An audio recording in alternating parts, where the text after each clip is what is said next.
मोला थल से जल करे और जल से थल कर देत, हे साहेब तेरी साहेबी अब श्याम को हुक सवेत।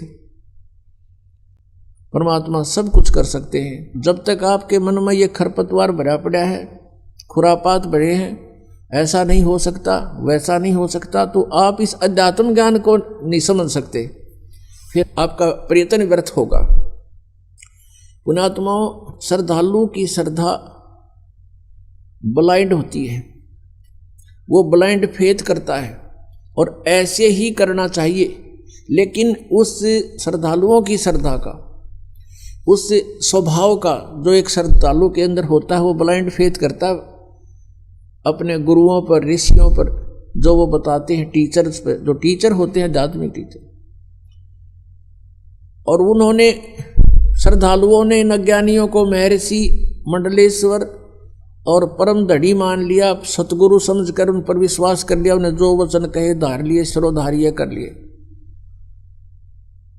वो दुरुपयोग किया उन्होंने, अभी तक मूर्ख बना रहे हैं, उनको खुद ज्ञान नहीं, श्रद्धालु उनके पीछे लगे हुए।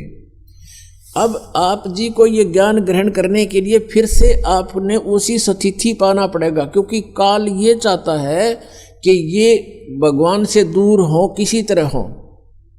जैसे पूरा चीन नास्तिक बनवा दिया और रूस नास्तिक हो गया, क्योंकि जैसे महात्मा बुद्ध थे, ये पुण्यकर्मी प्राणी था, स्वर्ग से सीधा आया था, राजा का लड़का था। जो व्यक्ति स्वर्ग से आया है तो यहाँ के सुख उसको कुछ नहीं लगते, उसका मन नहीं लगा, पिछले संस्कारों ने अंगड़ाई ली, वो घर त्याग कर चला गया, मनमुखी साधना शुरू कर दी, हठ योग किया, मरने को हो गया।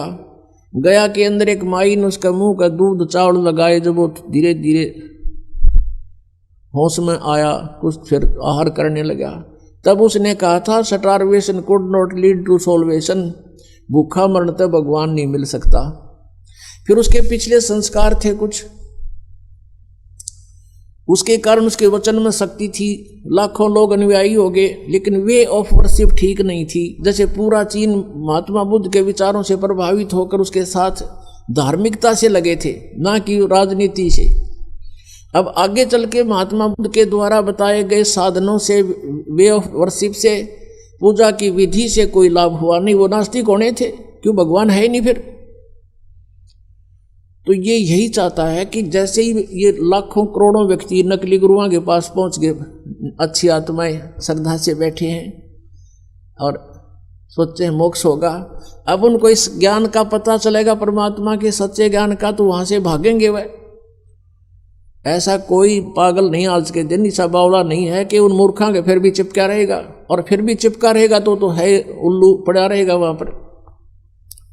तो यहां जब आएंगे वो व्यक्ति, इन क्योंकि वो ज्ञान तक ज्ञान सुन रखा उन्होंने, और वो 20-20 वर्ष से ठोक रखा अंदर, अब वो धीरे धीरे जब ये ज्ञान यहाँ से शुरू होगा तो वो उनके मन में वो खुरापात विद्यमान होंगे जो पहले अज्ञान सुन रखा।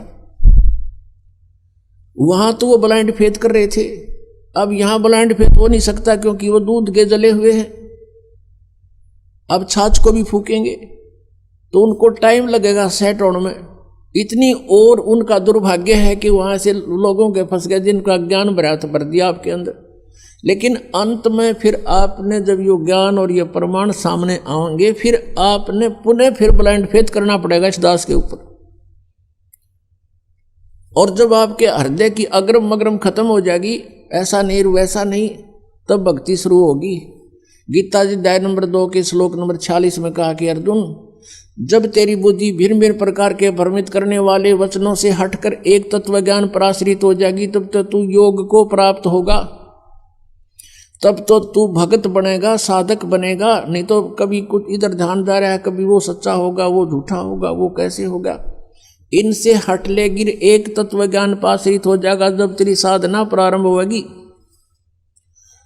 तो दास का प्रयत्न है कि आपके सारे ये संशय नाश करूं और तत्व ज्ञान से आपको पुनः फीड करूं, भरूं, और फिर आपके अंदर एक आस्था भगवान पूर्ण परमात्मा की इतनी दृढ़ हो जाए कि आप फिर डगमग ना हो।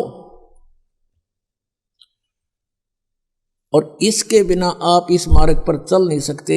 क्योंकि काल का दाव है, पल पल पर वो छल करता है।